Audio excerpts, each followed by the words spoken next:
ايه الميزه النسبيه اللي عند الخليج العربي بالنسبه للعالم كله؟ البترول. بعد البترول ما لهمش اي قيمه. بعد اللي حصل في فنزويلا امبارح اصبح الخليج في خطر. وخليك فاكر ان الامريكان بعد لا مؤاخذه الكويت والعراق بداوا يعتمدوا على مصادر اخرى للبترول، يعني مش عايزين بترول الخليج في حاجه. ولو قامت طوشه في كوكب الارض او قامت طوشه في الخليج، مين اللي هيتاثر ببترول الخليج؟ لا مؤاخذه الصين والعب بتاع اسيا ده، اللي هو اصلا امريكا مش طايقاه، واخد بالك انت؟ فمن مصلحه امريكا ان تقوم طوشه في الخليج، وبترول الخليج ما يروحش للصين وباقي الموضوع، بحيث ياثروا على التنين الصيني اللي فشخ الاقتصاد الامريكي. انا مش بهزر معاك، يعني بقول لك الاقتصاد الصيني، الحرب اخطر حرب في تاريخ وجود امريكا هي من الصين على الصناعه الامريكيه.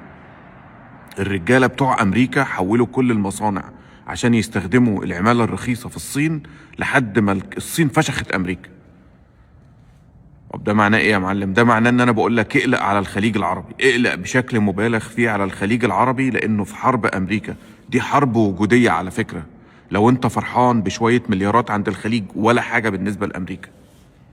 باشا، شركه ابل بحجم الخليج كله، لا مؤاخذه فيسبوك، عادي يعني.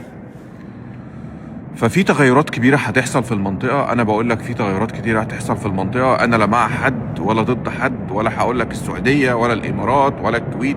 أنا هدفي فعلا مش إني أمسك في حاجة معينة، أنا بتكلم بشكل عام. بس أنا بقول لك يقلق من دلوقتي على وجود الخليج العربي. وعارف مين اللي هياخده؟ استنى بقى هقول لك في الفيديو الجاي.